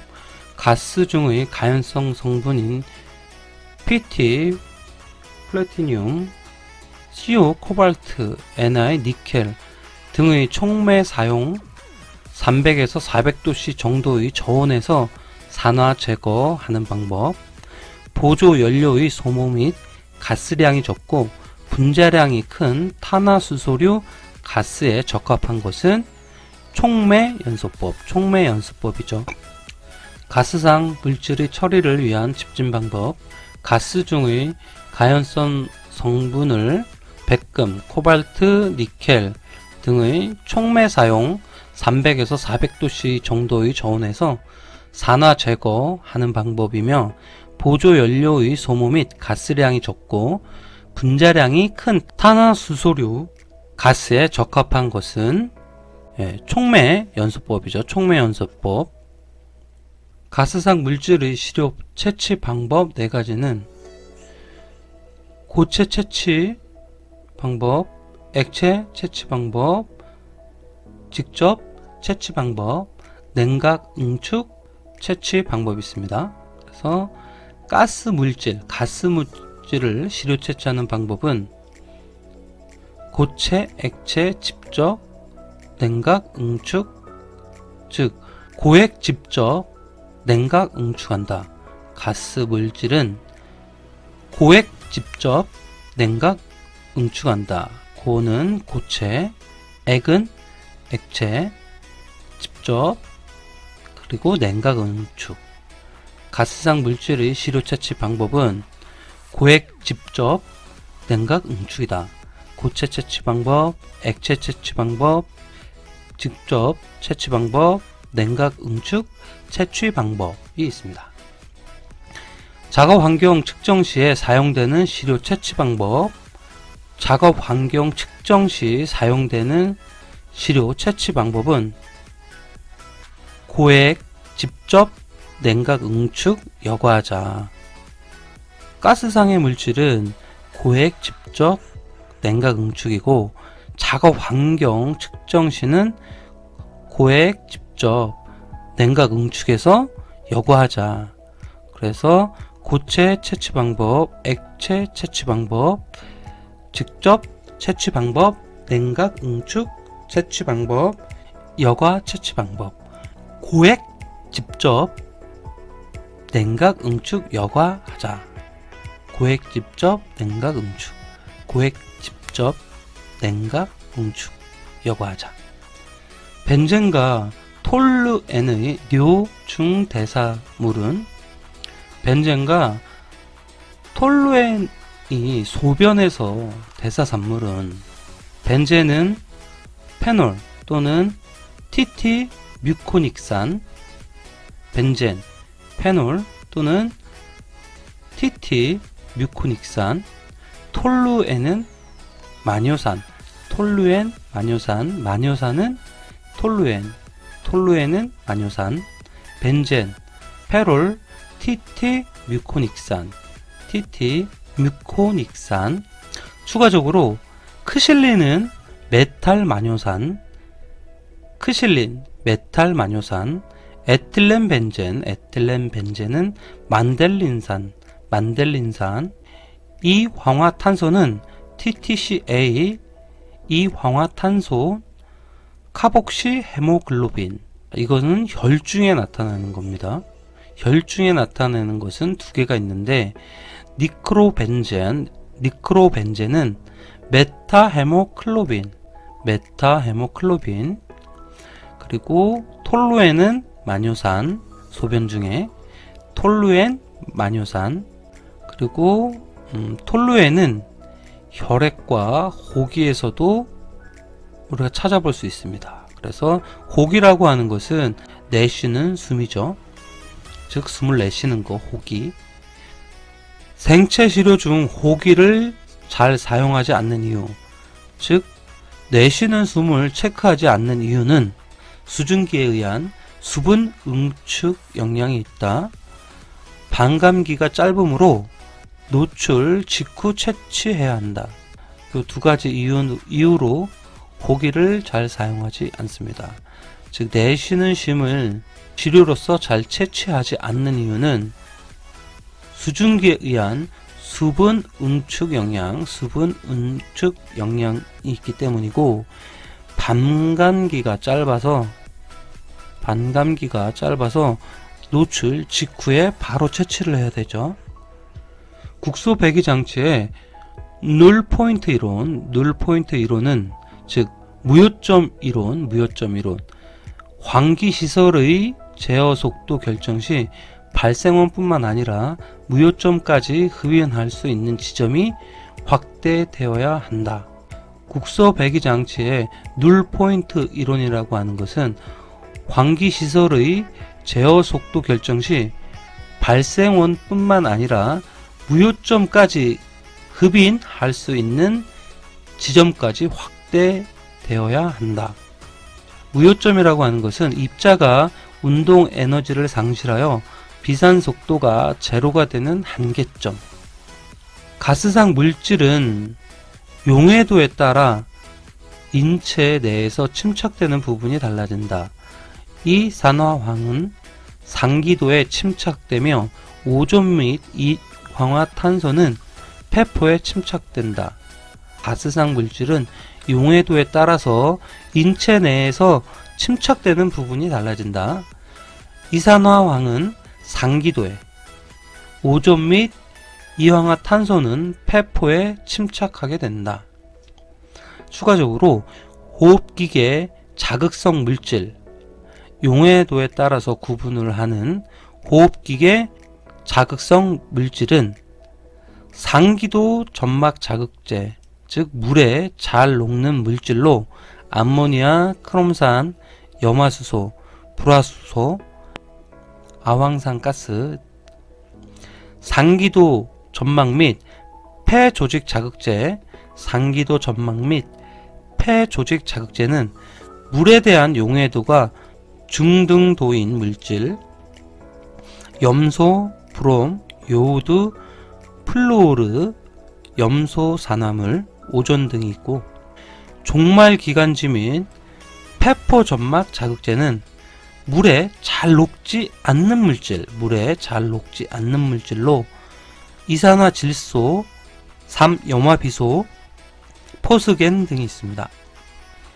생물화학적 노출 지표 물질이 마뇨산이고 폭발의 위험성을 가지는 무색 액체인 화학물질 명칭은 화학물질의 분자량이 92.13g, 톨루엔. 생물학적 노출 지표 물질이 마뇨산이고 폭발성의 위험을 가지고 무색인 액체인 화학물질은 화학물질의 분자량은 92.13, 91.13은 톨루엔. 저항조절평형법, 댐퍼조절평형법, 덕트균형유지법의 장점은 시설 설치 후 송풍량의 조절, 덕트 위치 변경이 어렵지 않다. 최소 설계 풍량으로 평형 유지가 가능하다. 설계 계산이 상대적으로 간단하다. 덕트 크기를 바꿀 수가 없이 반송 속도를 그대로 유지할 수 있다. 단점으로는 평행상태 시설에서 댐퍼를 잘못 설치하여 평행상태 파괴 유발을 한다. 임의로 댐퍼 조정 시 평행상태가 파괴될 수 있다. 부분적 폐쇄 댐퍼는 침식, 분진 퇴적의 원인이 된다. 최대 저항 경로 선정이 잘못되어 설계 시 쉽게 발견하기 어렵다. 댐퍼가 노출되어 누구나 쉽게 조절할 수 있어 정상 기능을 저해할 우려가 있다. 저항 조절 평형법, 댐퍼 조절 평형법, 덕트 균형 유지법의 장단점은 송풍량의 조절, 덕트 위치 변경이 어렵지 않다. 최소 설계 풍량으로 평형 유지가 가능하다. 설계 계산이 간단하다. 덕트 크기를 바꿀 필요 없이 반송 속도를 그대로 유지할 수 있다. 단점으로는 평행 상태 시설에 댐퍼를 잘못 설치하게 되면 평행 상태 파괴를 유발한다. 임의로 댐퍼 조정 시 평행 상태가 파괴된다. 부분적 폐쇄 댐퍼는 침식, 분진 퇴적의 원인이 된다. 부분적 폐쇄 댐퍼는 침식, 분진 퇴적의 원인이 된다. 최대 저항 경로 선정이 잘못되어도 설계 시 쉽게 발견하기 어렵다. 댐퍼가 노출되어 있어 누구나 쉽게 조절할 수 있어 정상 기능 저해할 우려가 있다. 용어 설명. 단위 작업 장소, 작업 환경 측정 대상이 되는 작업장 또는 공정에서 정상적인 작업을 수행하는 동일 노출 집단의 근로자가 작업하는 장소. 정확도라고 하는 것은 분석치가 참값에 얼마나 접근하였는가 하는 수치상의 표현, 정밀도, 반복 측정, 분석을 했을 때 분석치의 동일성, 즉 변동의 크기가 작아야 정밀도가 높은 것이. 설명하는 용어는 반복 측정, 분석했을 때 분석치의 동일성을 나타내는 것, 정밀도, 분석치가 참값에 얼마나 접근을 하였는가, 정확도, 작업 환경 측정 대상이 되는 작업장, 단위 작업 장소. 정도 관리, 작업 환경 측정 분석치에 대한 정확성과 정밀도를 확보하기 위하여 지정 측정 기관의 작업 환경 측정 분석 능력을 평가하고 그 결과에 따라 지도, 교육, 그 밖에 측정 분석 능력 향상을 위하여 행하는 모든 관리적인 수단. 간단하게 요약을 하면 정도 관리는 지정 측정 기관의 작업 환경 측정 분석 능력을 평가하고 그에 따른 측정 분석 능력 향상을 위하여 행하는 모든 관리적인 수단이라고 하면 되겠죠. 개인 시료 채취는 개인 시료 채취기를 이용하여 가스, 증기, 분진, 흉, 미스트 등을 근로자의 호흡 위치, 호흡기를 중심으로 반경 30cm인 반구에서 채취하는 것. 간단하게 하면 개인 시료 채취는 개인 시료 채취기를 이용하여 가스, 증기, 분진 등을 근로자의 호흡기에서 채취하는 것. 지역 시료 채취는 시료 채취기를 이용하여 가스, 증기, 분진, 흉, 미스트 등을 근로자의 작업 행동 범위에 고정하여 채취하는 것. 지역 시료 채취는 시료 채취기를 이용하여 가스, 증기, 분진 등을 근로자의 작업 행동 범위에 고정하여 채취하는 것. 그래서 개인 시료 채취와 지역 시료 채취 같은 경우엔 개인 시료 채취는 개인 시료 채취기를 사용하고 지역 시료 채취는 시료 채취기를 사용을 하고, 그리고 가스, 증기, 분진 등을 똑같이 채취를 하게 되는데 개인 같은 경우에는 근로자의 호흡 위치, 지역 시료 채취 같은 경우에는 근로자의 작업 행동 범위로 구분을 하면 되겠습니다. 산업 환기 관련된 용어를 설명하시오. 충만실, 공기의 흐름을 균일하게 유지시켜 주기 위한 후드나 덕트의 큰 공간을 충만실이라고 하며, 제어 속도라고 하는 것은 오염물질을 후드 안으로 흡인하기 위한 공기 속도 또는 오염물질을 후드 안에서 제어하기 위한 최소 풍속. 후드 플랜지라고 하는 것은 후드 뒤쪽의 공기를 차단하기 위하여 후드에 직각으로 부착하는 판. 충만실은 공기의 흐름을 균일하게 유지시켜 주기 위한 후드나 덕트의 큰 공간을 말하고, 제어 속도라고 하는 것은 오염물질을 후드 안으로 흡인하기 위한 공기 속도를 말합니다. 또는 오염물질을 후드 안으로 제어하기 위한 최소 풍속을 말합니다.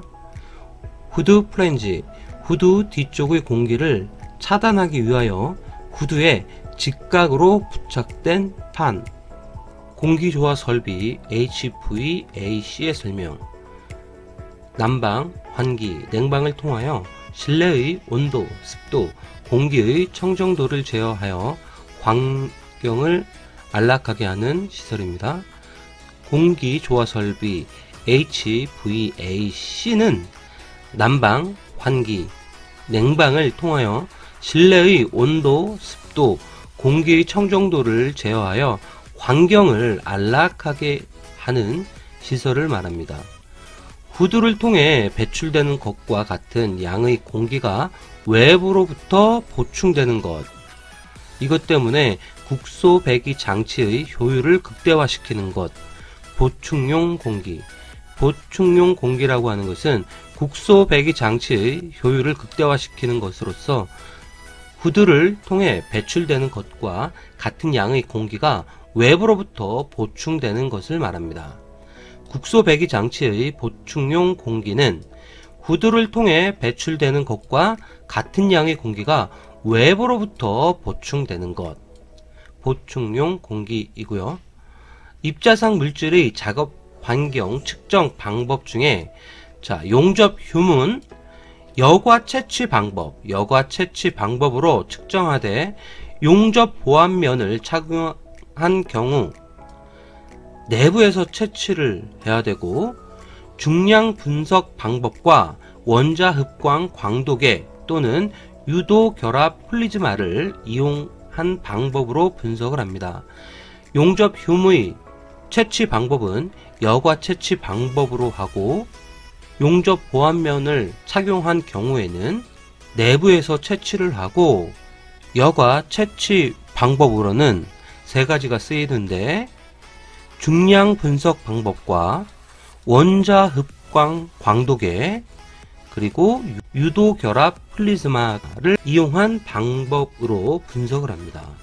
분석하는 세 가지 방법은 중량 분석 방법, 원자 흡광 광도계, 유도 결합 플리즈마가 있습니다. 파라티온의 인체 흡수 경로 및 그 이유를 설명하시오. 유인계 살충제 파라티온의 인체 흡수 경로 및 그 이유를 설명하시오. 두 가지를 쓰는 거네요. 인체 흡수 경로는 호흡기, 피부, 소화기를 통해서 흡수를 합니다. 호흡기, 피부, 소화기. 호흡기를 통한 흡입은 가스 증기 상태의 농약을 살포할 때 호흡기를 통해 흡입이 되고요. 피부를 통한 흡수는 오염된 의복 착용 및 보호구 밑착용을 하고 취급 시 피부를 통해 흡수되고요. 소화기를 통한 흡수는 농약 취급 작업 중 흡연, 음식물 섭취 등으로 소화기를 통하여 흡수가 됩니다. 파라티온 인체 흡수 경로는 호흡기를 통한 흡입, 피부를 통한 흡수, 소화기를 통한 흡수입니다. 호흡기를 통한 흡입은 가스, 증기 상태의 농약을 살포할 때 호흡기를 통해 흡입이 되고, 피부를 통한 흡수는 오염된 의복 착용, 보호구 미착용을 하고 취급 시 피부를 통해 흡수가 됩니다. 소화기를 통해 흡수되는 경우는 농약 취급 작업 중 흡연, 음식물 섭취 등으로 소화기를 통하여 흡수되는 것을 말합니다. 후드와 덕트 연결 부위를 말하며 경사 접합구라고도 합니다. 급격한 단면 변화로 인해 압력 손실을 방지하고 후드 개구면 속도를 균일하게 분포시키는 역할을 하는 것은 테이퍼. 후드 개구부를 몇 개로 나누어 유입하는 형식, 부식 및 유해 물질 축적 등의 단점을 가지고 있는 장치는 분리 날개입니다. 후드와 덕트 연결 부위를 말하며 경사 접합구라고도 하고, 급격한 단면 변화로 인해 압력 손실을 방지하고 후드 개구부 면 속도를 균일하게 분포시키는 역할을 하는 것은 테이퍼고요. 후드 개구부를 몇 개로 나누어 유입하는 형식, 부식 및 유해 물질 축적의 단점을 가지고 있는 장치는 분리 날개입니다. 덕트 내 분진 이송을 위한 반송 속도 결정을 하는 고려 요소 4가지를 쓰시오. 덕트의 입경, 덕트의 모양, 물질의 수분 함량, 물질의 발생 형태, 물질의 비중. 덕트 내의 분진 이송 속도를 결정하는 요소, 입모양에 따라 수분 발생 비중이 달라진다. 자, 덕트는 이런 덕트에 홀이 있고 입술과 같은 플랜지를 설치를 하고 테이퍼를 이용해서 덕트 쪽으로 이렇게 만들고 난 다음에 어떤 기류를 흡입하는 구조죠. 그렇기 때문에 자, 이거를 입이라고 하고 플랜지를 입술이라고 가정을 한다면 이 입구로 들어가는 거를 제어 속도라고 하고 테이프를 통해서 덕트 쪽으로 흘러 들어가겠죠. 이물질이 덕트를 따라 이렇게 이동을 하겠죠. 이송 속도라고 하는데 이 이송 속도를 결정하는 요소가 뭔가를 묻는 거죠. 쉽게 외우는 방법은 입모양에 따라 수분 발생 비중이 달라진다. 입모양에 따라 수분 발생 비중이 달라진다. 입은 입경, 모는 모양, 수분은 수분 함량, 발생은 발생 형태, 비중은 비중이 되는 거죠. 덕트 내 분진 이송을 위한 반송 속도 결정 고려 요소 4가지를 묻는 문제는 입모양에 따라 수분 발생 비중이 달라진다. 입모양에 따라 수분 비중이 달라진다. 입은 물질의 입경을 말하고요. 모양은 덕트의 모양, 물질의 수분 함량, 물질의 발생 형태, 물질의 비중입니다. 셀룰로스 여과지의 장단점을 각각 3가지 쓰시오. 장점으로는 산에 쉽게 용해된다. 유해 물질이 여과의 표면에 주로 침착되어 현미경 분석을 위한 시료 채취에 유리하다. 중금속 채취가 가능하다. 단점으로는 흡수성이 크다. 오차를 유발할 수 있다. 중량 분석에 적합하다. 셀룰로스 여과지의 장점으로는 산에 쉽게 용해되고 유해 물질이 여과지의 표면에 주로 침착되어 현미경 분석을 위한 시료 채취에 유리하다. 중금속의 채취가 가능하다. 셀룰로스 여과지의 단점으로는 흡수성이 크다. 오차를 유발할 수 있다. 중량 분석에는 적합하지 않는다. 자, 외부식 후드의 종류 3가지 및 적용 예를 쓰시오. 외부식 후드의 종류 3가지 및 적용. 유해 물질의 외부에 설치한 후드로 외부의 오염물질까지 흡입하도록 설계하는 조건인 외부식 후드. 외부식 후드는 슬롯형, 루프형, 그리드형, 장방형, 푸시풀형이 있습니다. 슬롯형 같은 경우에는 유해물질 발생하는 입구 전체를 아주 슬롯한 입구를 만들어서 흡입을 하는 것으로서 슬롯형은 도금조에서 사용이 되고요. 루프형 같은 경우에는 발생원을 바로 앞쪽에서 당겨서 흡입하는 방식이고요. 자, 주물 해체 작업에 많이 쓰입니다.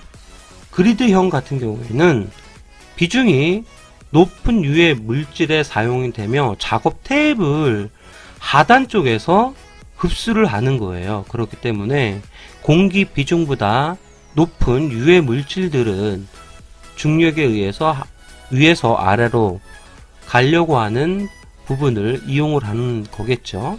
분무 도장에 많이 쓰입니다. 분무라는 건 말 그대로 페인터를 입자 방식으로 뿌려준다는 얘기인데, 페인트 입자 자체가 공기보다 비중이 높을 수밖에 없기 때문에 분무를 하게 되면 중력에 의해서 아래 방향으로 떨어지겠죠. 작업대 테이블 위에서 바로 흡입을 하면 작업장의 오염도를 엄청나게 낮출 수가 있겠죠.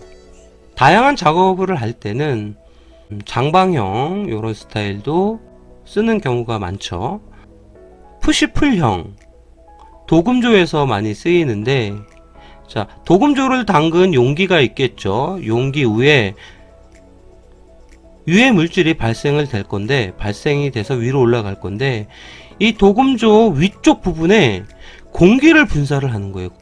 공기 분사 반대쪽에는 배기 후드를 달아 놓고 공기를 후드 쪽으로 불면 유해 물질들 같은 경우 압축 공기의 흐름에 맞물려서 딸려 들어가게 되는 거예요. 압축 공기가 계속 발생하는 경우 압축 공기를 뚫고 위로 올라가진 않겠죠. 그 기류에 맞춰서 이렇게 배기 후드로 딸려 들어가게 하는 푸시풀형이 있습니다. 명칭에 대한 부분, 플랜지, 후방 기류를 차단하기 위하여 후드 직각으로 부착한 판을 말하고 송풍량을 약 25% 감소시켜주는 역할을 합니다. 테이퍼는 경사 접합구라고도 하며 후드와 덕트를 연결하는 부위입니다. 급격한 단면 변화로 인한 압력 손실을 방지해 주고요. 후드 개구면 속도를 균일하게 분포시키는 역할을 해줍니다. 슬롯이라고 하는 것은 가늘고 긴 좁은 통로를 슬롯이라고 합니다. 후드의 폭과 길의 비가 0.2 이하인 경우 슬롯형 후드라고 합니다. 후드 개구면이 감소되어 개구면 속도가 빨라져서 분진 포집 효율이 좋아지게 되는 겁니다.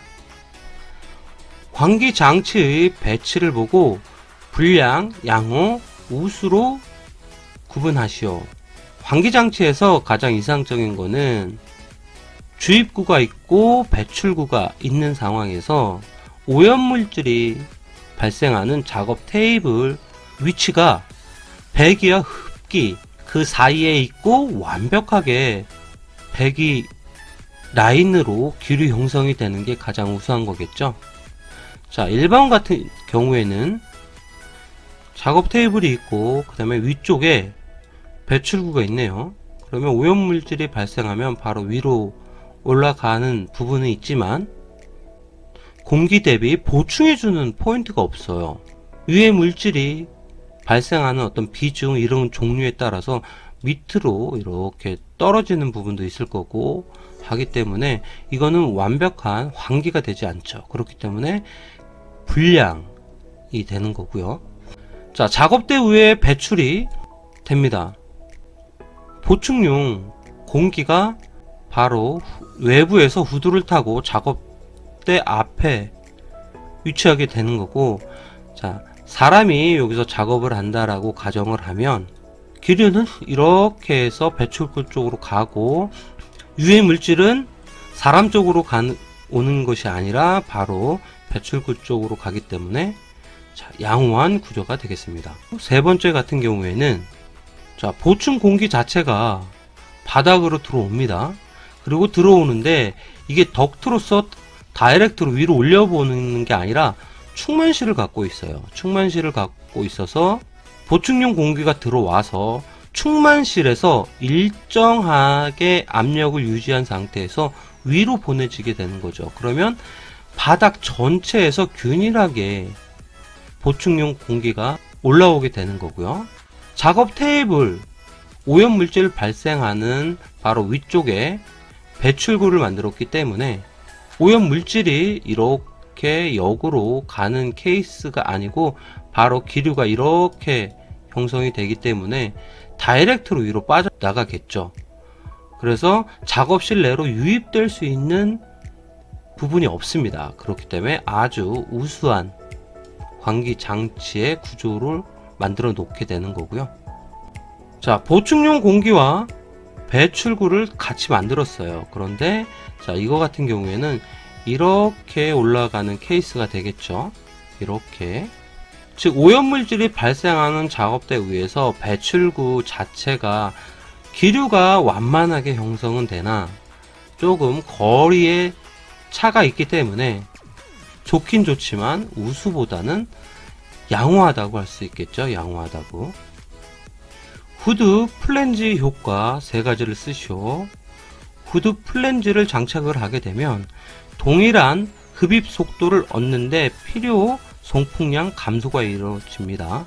약 25% 송풍량이 감소되는 효과가 있고요.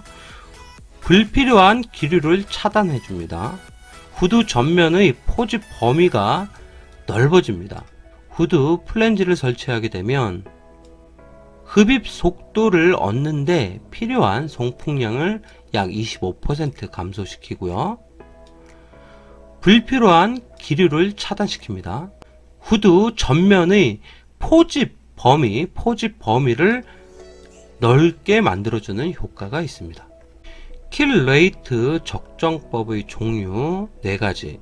킬레이트 적정법 종류로는 직접 적정법, 간접 적정법, 치환 적정법, 역 적정법, 이렇게 4가지가 있는데요.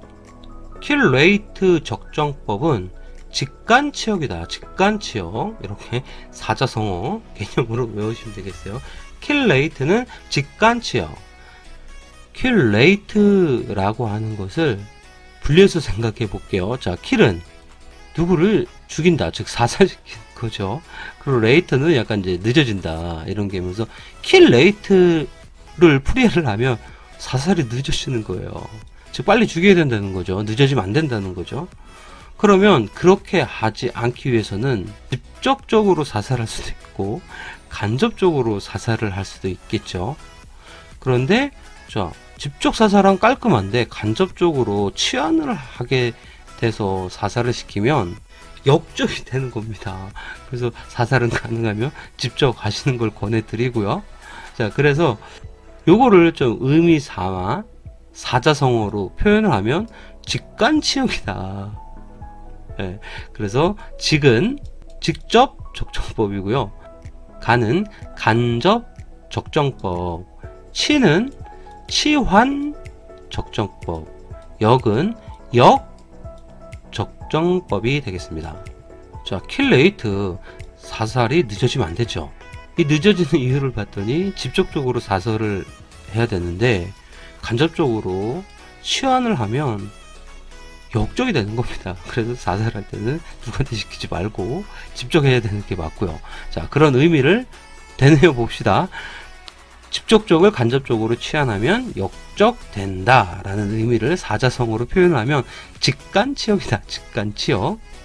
그렇기 때문에 킬레이트 적정법으로는 사자성어인 직간치역을 생각을 하고, 직은 직접 적정법이 되는 거고요. 간은 간접 적정법이 되는 거고요.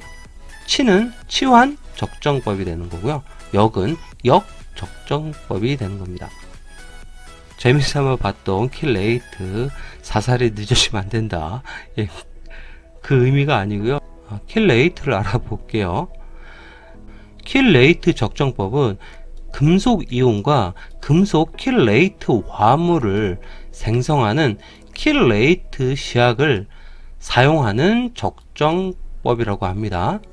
즉 혈중의 피 안에 있는 칼슘과 마그네슘을 측정을 하게 되는 거죠. 좀 더 세밀하게 보시면 금속 이온과 배위 결합을 하는 배위기를 1분자 내에 복수로 갖는 배위자가 금속과 배위 결합했을 때의 결합 또는 그 결합에 의하여 생성된 복합체, 화학결합의 형식의 일종입니다.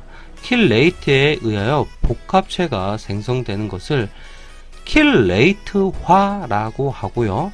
그 생성된 복합체를 킬레이트 화합물 또는 킬레이트라고 한다고 하네요. 금속 이온과 결합하여 킬레이트 화합물을 생성하는 배위자는 킬레이트 시약이라고 합니다. 역시나 어렵습니다. 말이 어렵습니다. 자, 다른 것들을 한번 볼게요. 시료 성분 분석에는 중화 적정법, 침전 적정법, 산화, 화원 적정법, 요오드법, 킬레이트 적정법이라고 하는 것이 있고요. 중화 적정법이라고 하는 것은 pH 지시약을 사용하여 시료를 중화하는 데 필요한 농도 기제의 산 또는 염기의 액량에서 시료 중의 염기 또는 산량을 분석을 하는 방식이고요. 중화 적정법으로 사용하는 예로는 위액의 산도 측정을 할 때 중화 적정법을 쓴다고 하네요. 침전 적정법이라고 하는 것은 침전 반응을 정량적으로 실시하며 그 종말점과 적정액과 반응하는데 목적 물질보다 친화성이 낮고 착색하는 것을 사용한 방법이라고 하네요. 침전 적정법을 사용한 예로는 요중, 소변을 말하는 거죠. 요중 염화물 이온의 정량을 측정하는 데 사용이 되고요. 산화 환원 적정법이라고 하는 것은 산화제 또는 환원제 용액의 소비량에서 시료 성분 중의 환원 또는 산화력을 지닌 것의 정량이 가능해지는데, 산화 환원 적정법의 예로는 혈당, 요당의 측정을 하는데 사용되네요. 요오드법, 요오드와 칼륨은 산성하에 산화제에 의해서 산화되어 요오드를 유리한다. 이 유리된 요오드를 티오황산 나트륨의 규정액으로 적정함으로써 시료 중의 산화제의 양을 측정, 종말점을 가용성 녹말의 요오드 녹말 반응을 이용하는 방법이라고 하네요. 제가 봐도 말이 많이 어렵습니다. 유리라고 하는 것은 화합물에서 결합이 끊어져 원자나 원자단의 분리되는 일 또는 원자나 원자단이 결합을 이루지 아니하고 다른 물질 속에 분리되는 것을 유리라고 합니다.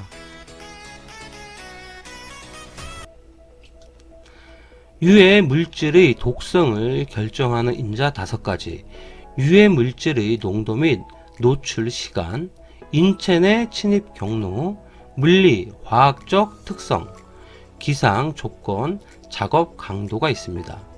자, 쉽게 외워볼까요?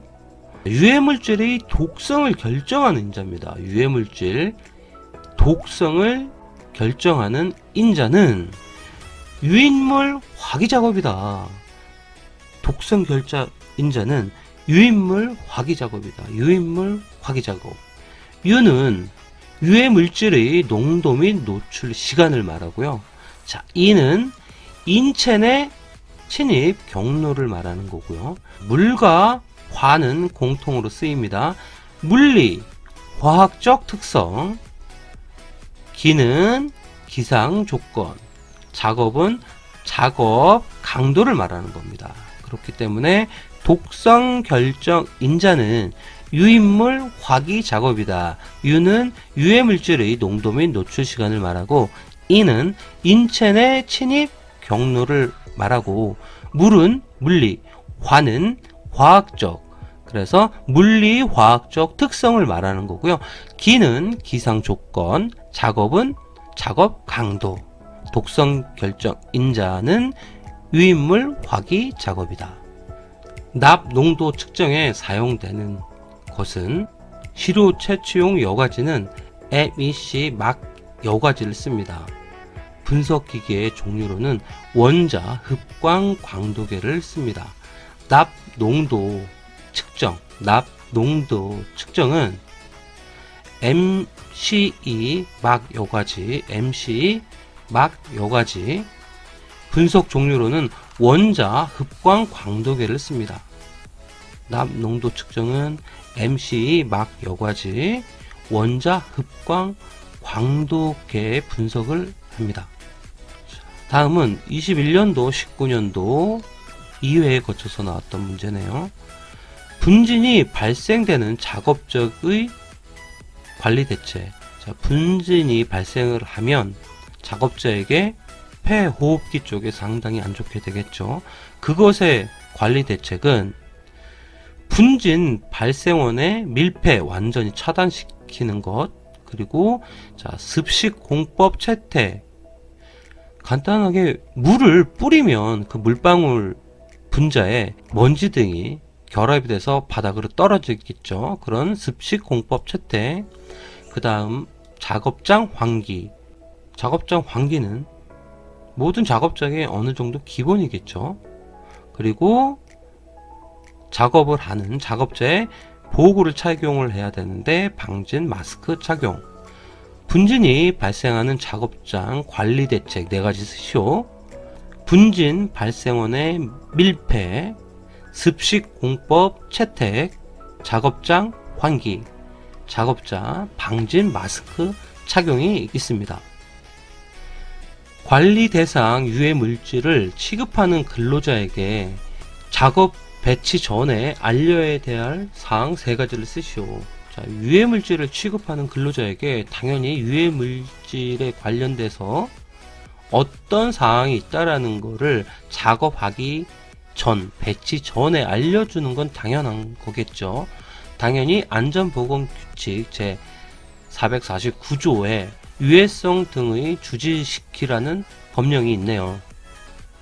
관리 대상 물질의 명칭, 물리적, 과학적 특성, 인체에 미치는 영향과 증상, 취급 주의사항, 착용할 보호구와 착용 방법, 위급 시 대처 방법과 응급조치, 그 밖의 근로자 건강장애 예방에 관한 사항. 이런 문제류는 그 밖의 근로자 건강장애 예방에 관한 사항을 제외하고 작업 전에 배치 전에 알려줘야 될 사항을 몇 가지 쓰시오. 이런 케이스가 많이 나와서 일반적으로 주가 되는 내용을 외워주시는 게 맞습니다. 관리 대상 유해 물질의 명칭, 물리적, 과학적 특성, 인체에 미치는 영향과 증상, 취급상의 주의사항, 착용할 보호구와 착용 방법, 위급 상황의 대처 방법과 응급조치 요령, 이렇게 있는데요. 이거를 분리해서 쓰시면 안 될 거라고 개인적인 생각을 해봐요. 왜 그러냐면 안전보건규칙 제449조 1항, 2항, 3항, 4항 뭐 이런 식으로 이렇게 항이나 이거로 딱 구분되어 있는 항목이기 때문에 이거를 전체적으로 쓰시는 게 맞아요. 이런 문제들은 관리 대상 유해 물질의 명칭 하나 쓰고 그 밑에 관리 대상 유해 물질의 물질적, 과학적 특성 이렇게 쓰시면 답이 틀릴 가능성이 많습니다. 엄청나게 많습니다. 즉 법령에 제시되고 있는 시기에서 자 이거 전체가 1항이고요. 얘는 2항이고 얘는 3항이에요. 어떤 법령에 한 항에 명시되어 있는 부분이기 때문에 이거를 전체적으로 쓰시는 게 한 가지라고 보시면 되겠어요. 그러면 법령을 한번 직접 볼까요?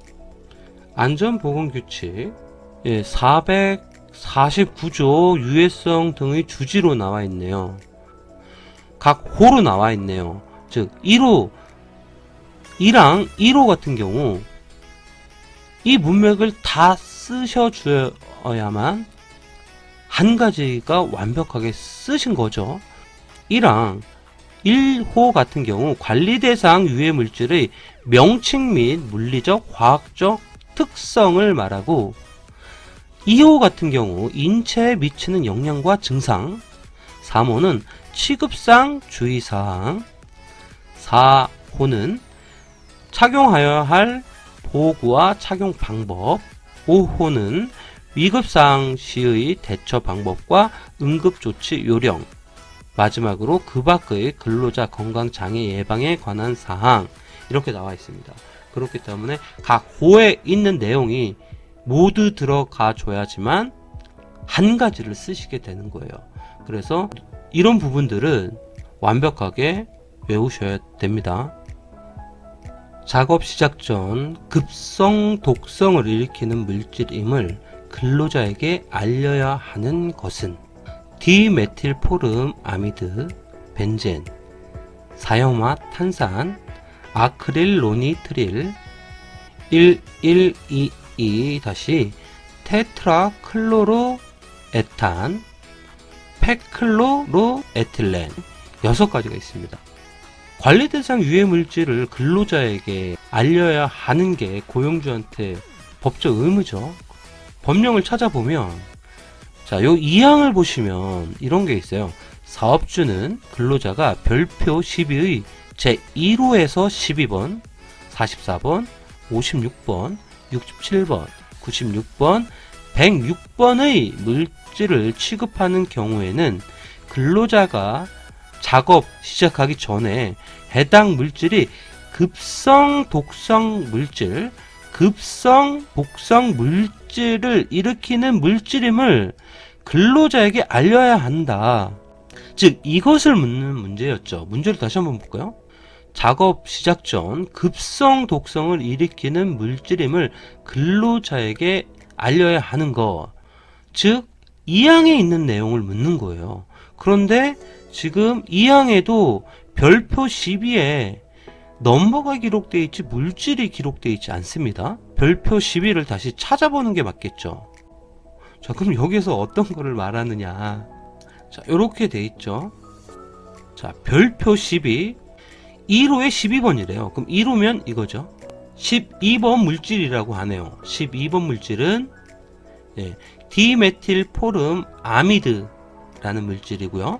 자, 44번은 벤젠을 말하는 거고요. 56번 물질은 사염화탄소를 말하는 거고요. 67번은 아크릴 로니트릴, 그리고 96번은 1122-데트라클로로에탄을 말하는 거고요. 106번은 퍼클로로에틸렌을 말하는 거예요. 그래서 이 6가지를 쓰는 게 실제적인 정답인 거죠. 작업 시작 전 급성 독성을 일으키는 물질임을 근로자에게 알려야 하는 것은 디메틸포름 아미드, 벤젠, 사염화탄소, 아크릴로니트릴, 1122-테트라클로로에탄, 페클로로에틸렌, 이렇게 6가지가 있습니다.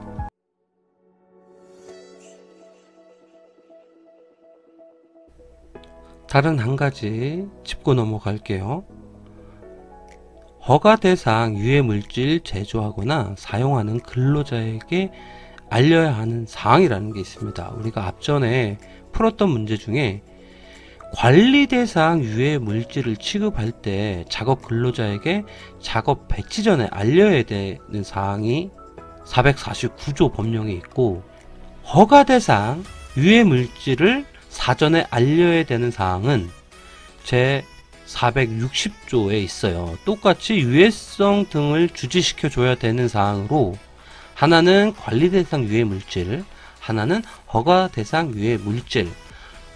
당연히 문제는 관리 대상 유해물질이 나올 수도 있고 허가 대상 유해물질 문제가 나올 수도 있죠. 이럴 때 따로따로 외우면 효율성이 떨어지죠. 하지만 공통된 부분이 있어요. 우리가 그거를 포커싱해서 외우자는 거죠. 그런 문제가 나오면 공통된 답변을 해주면 우린 깔끔하게 점수를 얻을 수 있는 거죠. 자, 그런 개념으로 봤을 때 첫 번째로 취급상 주의사항, 두 번째, 위험물질인데 그냥 취급을 하면 안 되겠죠. 보호구를 착용을 해야 되겠죠. 착용하여야 할 보호구와 착용 방법, 착용하여야 할 보호구와 착용 방법. 위험물질, 유해물질이기 때문에 위급상황이 발생을 하겠죠. 그러면 우리가 최소한의 피해를 갖지 않기 위해서 어떤 대처를 하거나 응급조치가 필요하겠죠.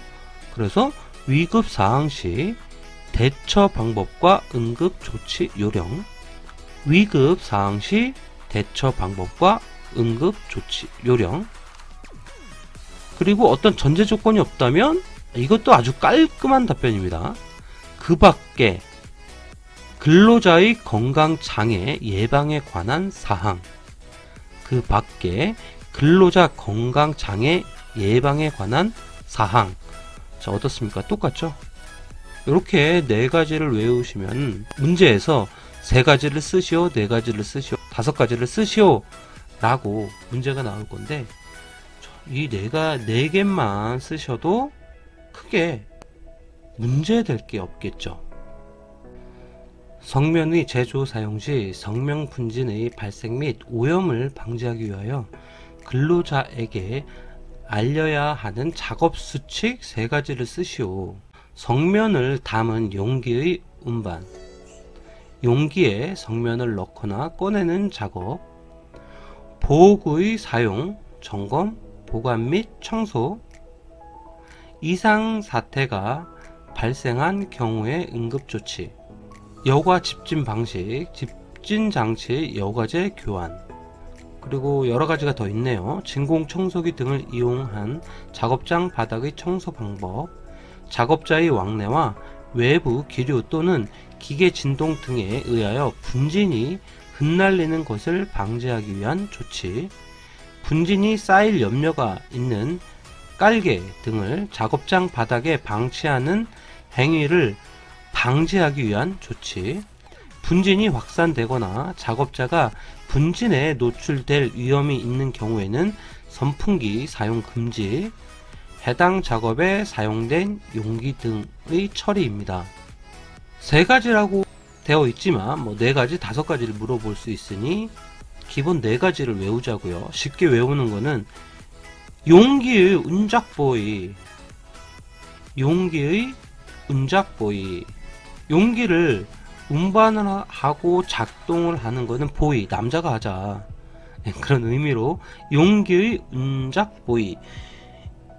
용기의 운은 성면을 담은 용기의 운반을 말하는 거고요. 작은, 자, 작업을 하는 거예요. 자, 용기를 운반을 해야 되는데 그 용기에 성면을 넣거나 꺼내는 어떤 작업을 해야 되겠죠. 그렇기 때문에 용기에 성면을 넣거나 꺼내는 작업. 자, 그 다음에 이것을 취급할 때는 당연히 보호구를 써야 되겠죠. 그렇기 때문에 보호구의 사용, 점검, 보관 및 청소를 말하는 거고, 자, 보이의 이는 이상사태가 발생할 경우의 응급조치. 그렇기 때문에 성면에 용기의 운작보이다. 용기의 운작보이. 용기의 운은 성면을 담은 용기의 운반, 작은 작업을 말하는 거고, 용기에 성면을 넣거나 꺼내는 작업, 그리고 보는 보호구의 사용, 점검, 보관 및 청소, 이는 이상사태가 발생한 경우의 응급조치까지만 외우시면 될 것 같고요. 사업주는 근로자에게 작업을 배치하기 전에 관리 대상 유해 물질 또는 허가 대상 유해 물질에 대해서 유해성에 대한 주지를 시켜줘야 된다고 얘기를 했고, 거기서 무조건 외워야 되는 거 4가지를 한번 얘기를 했는데, 여기서 다시 언급을 해보면 취급상 주의사항을 알아야 되겠죠. 취급상 주의사항에 대해서 알아야 되는 거고요.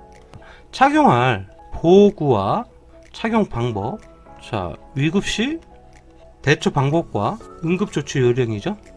네, 그 밖의 근로자의 건강장애 예방에 관한 사항이라고 했고, 요 4가지 무조건 외우자 라고 했는데, 자, 이거는 주지, 즉 알고 있어야 되는 거예요.